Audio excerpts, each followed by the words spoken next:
wabarakatuh. Selamat siang. Kembali lagi dengan saya Yasar Arafat, Sarjana Hukum, analis perkara pada Pengadilan Agama Kaimana. Selamat pagi, selamat siang, sahabat podcast Pengadilan Agama Kaimana. Episode hari ini sangat spesial karena narasumber kita adalah pimpinan kami, Ketua Pengadilan Tinggi Agama Papua Barat, yang saat ini telah berkunjung di Pengadilan Agama Kaimana dalam rangka pembinaan dan pengawasan langsung dari Pengadilan Agama Kaimana.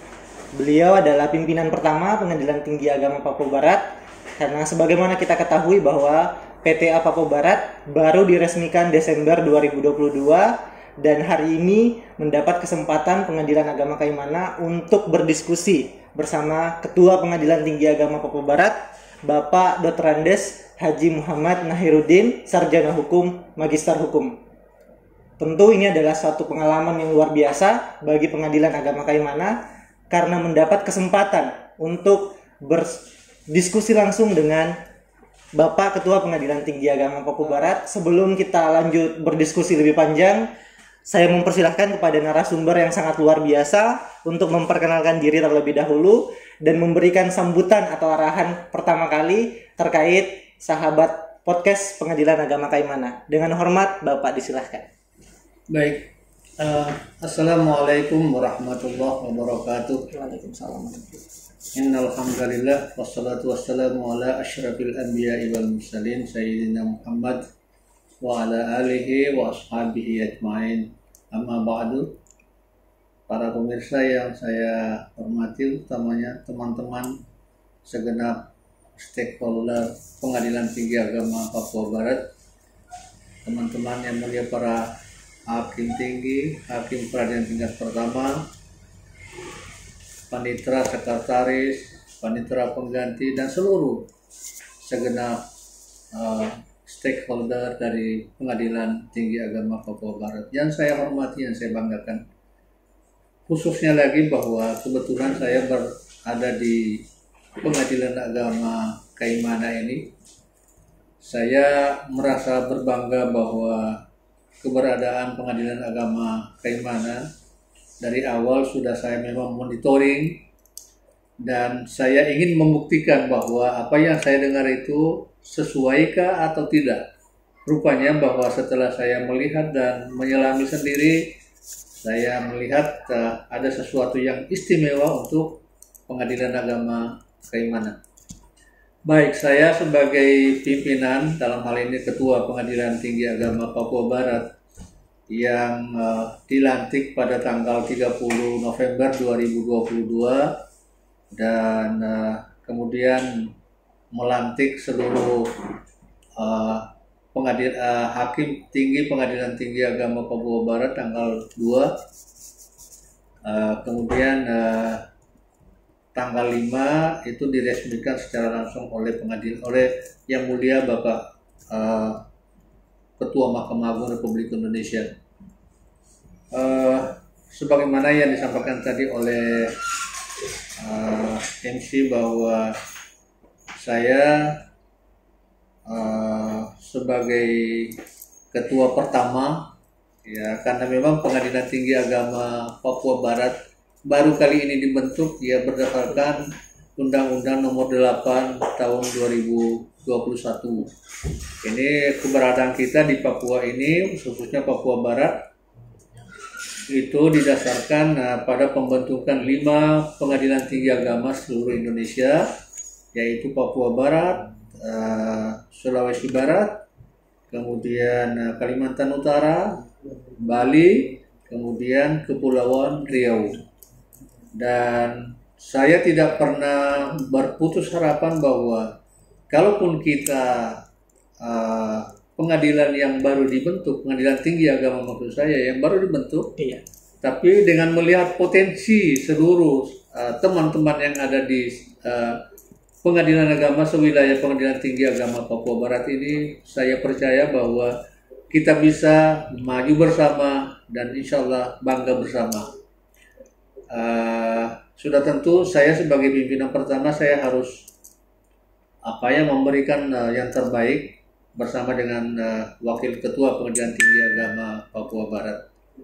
Dan insya Allah kami mohon dari seluruh teman-teman semuanya, dari 4 pengadilan agama, Manokwari, Sorong, Kaimana, dan Papua, mohon dukungan sepenuhnya untuk mari kita sama-sama memberikan yang terbaik buat lembaga kita, Pengadilan Agama dan Pengadilan Tinggi Agama Papua Barat.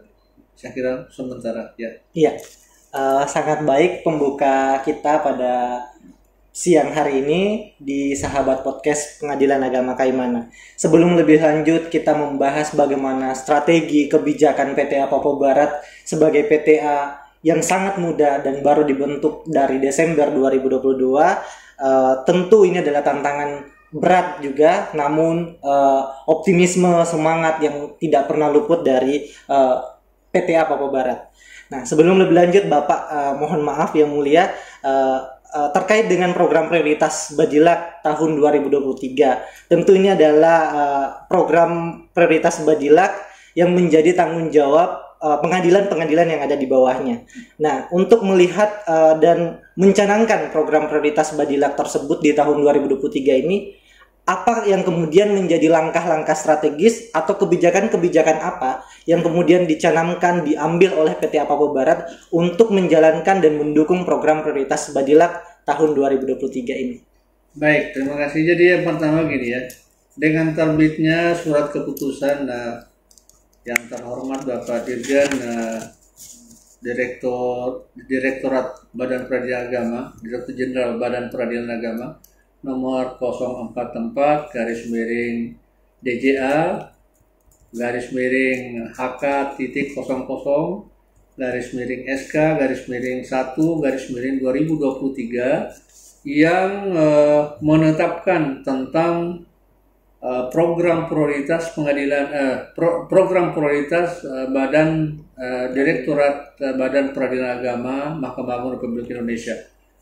Oleh karena itu, atas dasar surat keputusan Bapak Dirjen tadi ini, maka langkah-langkah yang sudah dicanangkan di dalam program prioritas ini itu kita harus mengimplementasikan ke langkah-langkah kebijakan Pengadilan Tinggi Agama Papua Barat tahun 2023. Barangkali bisa saya menggambarkan bahwa langkah-langkah kebijakan ataupun kebijakan-kebijakan yang akan dilakukan oleh Pengadilan Tinggi Agama Papua Barat dengan 4 badan peradilan, dengan 4 pengadilan agama yang ada di bawahnya, sebagaimana kita ketahui bahwa ada 4 program prioritasnya ya Badilak. Yang pertama adalah penguatan kelembagaan, kemudian penguatan integritas, kemudian penguatan sumber daya manusia, kemudian yang keempat adalah penguatan pemanfaatan teknologi informasi. Nah, ini kita implementasikan di dalam langkah-langkah kita di tahun 2023 ini pada khususnya. Misalnya kalau di penguatan kelembagaan, sekarang kita mencoba bahwa di penguatan kelembagaan ini ada 6 poin yang harus kita implementasikan.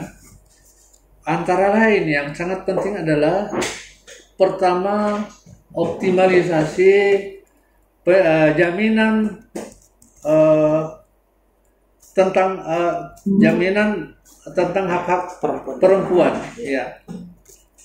Dan ini sudah kita implementasikan bahwa di dalam pelaksanaan tugas setiap pengadilan agama yang saya kunjungi, saya sudah memberikan pengarahan kepada teman-teman hakim, utamanya kepada pimpinan masing-masing pengadilan agama. Jangan membiarkan sebuah atau satu hak perempuan yang sampai tidak terlaksana hanya karena ketidakdudukan kita untuk memberikan haknya perempuan itu. Mulai dari misalnya masalah nafkah, masalah pembagian terhadap harta bersama, kemudian hak-hak lain. Nah, itu harus kita betul-betul memperhatikan, karena ini merupakan langkah pertama yang harus kita amankan di dalam pelaksanaan tugas keseharian kita. Kemudian yang kedua misalnya optimalisasi pelaksanaan putusan pengadilan. Nah, ini kita sudah memberikan instruksi ke seluruh pengadilan agama bahwa pelaksanaan eksekusi ya terhadap putusan yang sudah diambil oleh pengadilan harus bisa memberikan kepastian hukum kepada para pencari keadilan. Apa gunanya eksekusi kalau tidak bisa dilaksanakan? Nah, ini pentingnya bahwa untuk mengeluarkan sebuah keputusan itu betul-betul punya pertimbangan yang matang ya dengan analisa yang lengkap supaya di dalam mengeluarkan amar putusan pengadilan itu sudah terukur, terjangkau dan bisa terlaksana dalam hal ini tereksekusi sesuai dengan aturan yang berlaku. Iya. Kemudian misalnya kita melangkah ke penguatan yang kedua, masalah integritas. Iya. Masalah ini juga untuk oleh kebijakan dari Direktorat Badan Peradilan Agama kita implementasikan di tingkat Pengadilan Tinggi Agama kemudian ke Pengadilan Agama.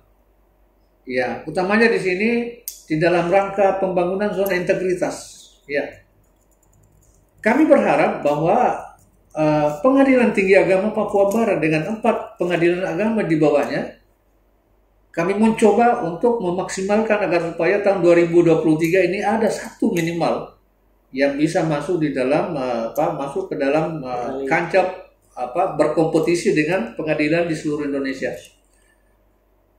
Sebenarnya perlu kami sampaikan bahwa di Pengadilan Tinggi Agama Papua Barat saja yang baru 2 bulan beroperasi ya itu sudah sejak dini tanggal 2 kemarin sudah melakukan pencanangan pembangunan zona integritas dan itu bisa dibuktikan dengan berkumpulnya para petinggi dan pejabat daerah kemudian seluruh pimpinan forum pimpinan daerah Forkopimda, kemudian hal-hal lain yang sudah kami lakukan. Kemudian dari awal juga bahwa selain daripada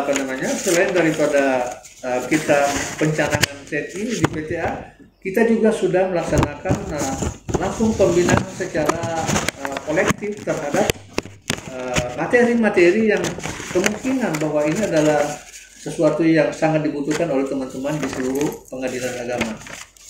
Nah, termasuk di sini sekarang kita melihat lagi ke daerah lain. Di program prioritas dari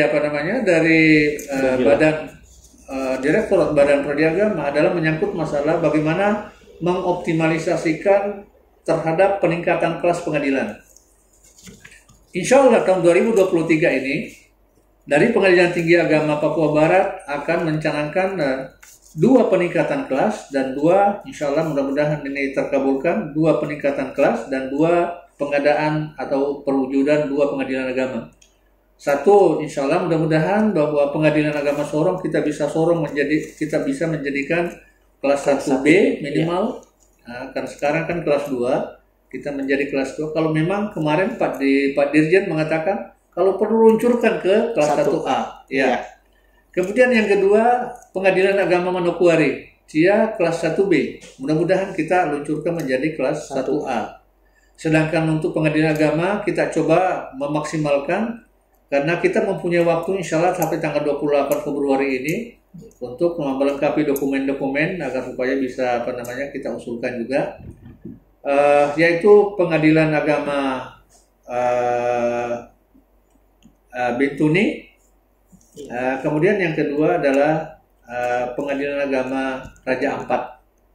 Dan alhamdulillah untuk Raja Ampat saya sudah punya gambaran bahwa itu akan mendapat apresiasi dari Pak Bupati. Kemarin saya sudah bersama dengan Pak Dirjen waktu ke Raja Ampat, saya langsung bicara dengan Pak Bupati, minta apresiasi dan minta bantuan sepenuhnya untuk pengadaan pengadilan agama di Raja Ampat. Beliau menjamin insya Allah saya memberikan sepenuhnya dorongan dan apa yang bisa saya bantukan, insya Allah saya bantu. Iya. Ya. Jadi dari 4 program prioritas.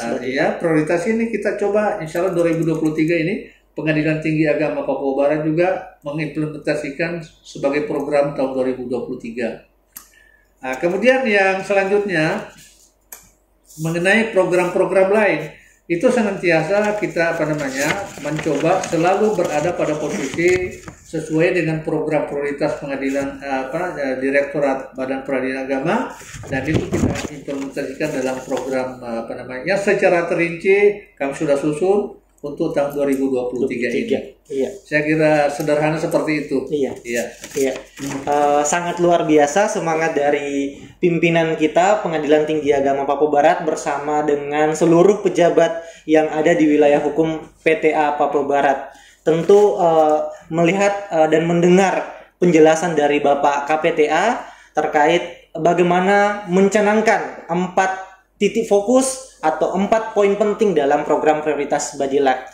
Yang menelisik di telinga saya adalah terkait memang akhir-akhir ini 1-2 tahun terakhir ini sangat disuarakan bagaimana optimalisasi terkait dengan jaminan hak-hak perempuan dan anak.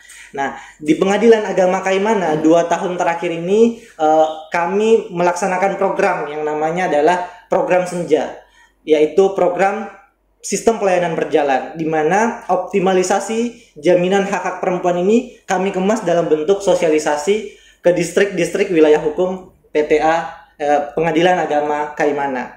Namun, bagaimana kemudian pendapat Bapak terkait dengan salah satu program prioritas Badilak yang di dalamnya adalah optimalisasi putusan pengadilan. Sedang kita ketahui saat ini putusan pengadilan dengan sistem penilaian SIPP one day one minute, one day one publish. Nah, bagaimana kemudian optimisme Bapak KPTA selaku pimpinan Pengadilan Tinggi Agama Papua Barat untuk menjamin bahwa putusan-putusan yang dikeluarkan oleh Pengadilan Agama di wilayah hukum PTA Papua Barat ini adalah putusan yang berkualitas, terukur, dan mampu melahirkan putusan-putusan yang dinilai cakap di masyarakat. Mungkin itu saja Bapak, monggo Bapak dipersilahkan. Baik, terima kasih. Jadi yang pertama saya memberikan apresiasi kepada Pengadilan Agama Kaimana ya. Yang pertama dengan program Senja ya. Iya. Kemarin waktu kita bersama dengan Pak Dirjen, program ini sudah dikemukakan oleh Pak Ketua Pengadilan Agama Kaimana. Saya dari situ terhentak, wah ini luar biasa ya. Karena pada saat yang bersamaan dicoba digambarkan sebenarnya betapa luas daerah kekuasaan atau luas wilayah dari Pengadilan Agama Kaimana ini. Nah, saya berharap memang bahwa sebagaimana yang ditekankan oleh Pak Dirjen bahwa jangan biarkan para pencari keadilan itu sampai tidak terurus ya. Dengan ini kan sama seandainya saya mengatakan bahwa Pengadilan Agama Kaimana ini sudah menjemput bola ya. Karena dengan program Senja ini dia sudah Pengadilan Agama Kaimana sudah merefleksikan bentuk keperhatiannya terhadap para pencari keadilan dengan memasuki daerah-daerah yang bisa memang dilaksanakan, misalnya mungkin di situ akan dilaksanakan sidang di luar sidang ya. Mungkin dengan perangkat-perangkat yang lainnya, termasuk bagaimana menghitung pemanggilan mereka, bagaimana bekerja sama dengan KUA misalnya mungkin. Ya itu saya kira itu sesuatu yang luar biasa ya, yang saya harus memberikan apresiasi terhadap pelaksanaan program ini. Kemudian yang kedua yang menyangkut masalah termasuk program program unggulan ini, program prioritas adalah bagaimana supaya optimalisasi terhadap pelaksanaan putusan. Saya yakin ya Pengadilan Agama Kaimana, walaupun dengan saya memahami bahwa di Pengadilan Agama Kaimana ini hanya 3 hakimnya. Iya Bapak. Ketuanya sendiri, wakilnya dengan hakim 1. Iya. Tapi bukan saya mengatakan bahwa, saya akan mengatakan bahwa 3 orang ini adalah merupakan hakim pilihan untuk menangani seluruh perkara yang ada di Kaimana. Ya. Saya kira ada satu patokan yang saya yakini begini. Sebuah putusan yang dipertimbangkan dengan matang sesuai dengan aturan perundang-undangan yang ada, kemudian hakim yang bersangkutan itu bukan hanya karena memutus perkara karena terdesak oleh waktu saja, tapi karena sesuatu yang sudah dipertimbangkan, kemudian sudah dianalisa sedemikian rupa sesuai dengan kaidah-kaidah hukum, apalagi sudah sudah mendasarkan sebuah penegakan hukum dengan 3 unsurnya itu, ada unsur keadilannya, ada unsur kemanfaatannya, ada unsur kepastian hukumnya. Kalau 3 ini sudah masuk di dalam kerangka sebuah putusan, insya Allah saya yakin bahwa putusan pengadilan agama Kaimana tidak ada yang akan menjadi sesuatu batu sandungan untuk dilaksanakan. Saya yakin bahwa selama apa yang saya katakan tadi itu bisa dibuat di dalam sebuah putusan hakim, dan saya yakin bahwa Pak Ketua, Pak Wakil dengan Pak Hakim yang ada ini, mereka sudah ibaratnya itu sudah banyak makan garamnya terhadap penyelesaian sebuah perkara. Iya, dan bukan beliau ini kan ini bukan cuma dari sini dia sudah keliling-keliling juga masuk ke sini. Dan demikian juga teman-teman yang lain sudah tentu dengan di Pengadilan Agama Sorong misalnya, Manokwari misalnya, kemudian di Fakfak misalnya. Saya yakin seperti itu.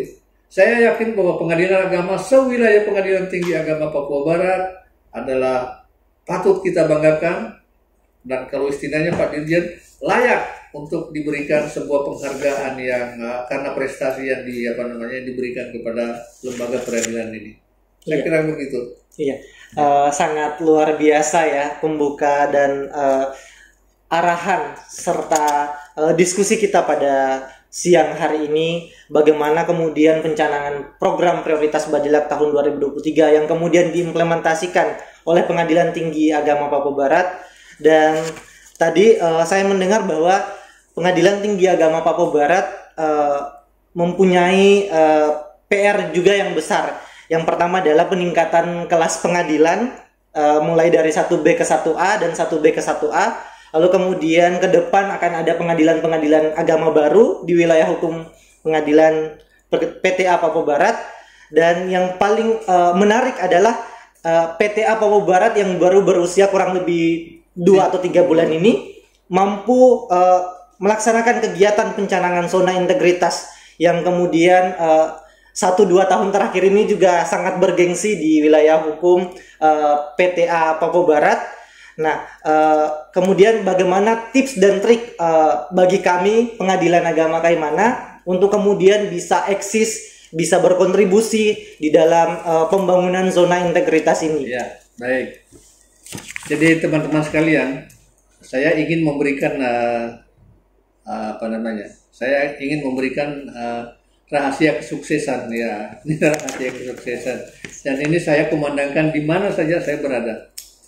Ada tiga modal yang kita pegang kalau kita mau sukses di dalam sebuah, baik seperti kelembagaan kita ini. Yang pertama adalah semangat. Ya, semangat adalah merupakan modal dasar. Ya, oleh karena itu saya sering mengatakan, tanpa semangat saya identikan dengan integritas. Ya, tanpa semangat kita akan loyo. Iya. Ya. Tanpa integritas kita akan mati. Itu pegang baik-baik itu. Tanpa semangat kita akan loyo, tanpa integritas kita akan mati. Modal kedua yang harus kita punya adalah kebersamaan. Nah, ini yang harus kita betul-betul pegang.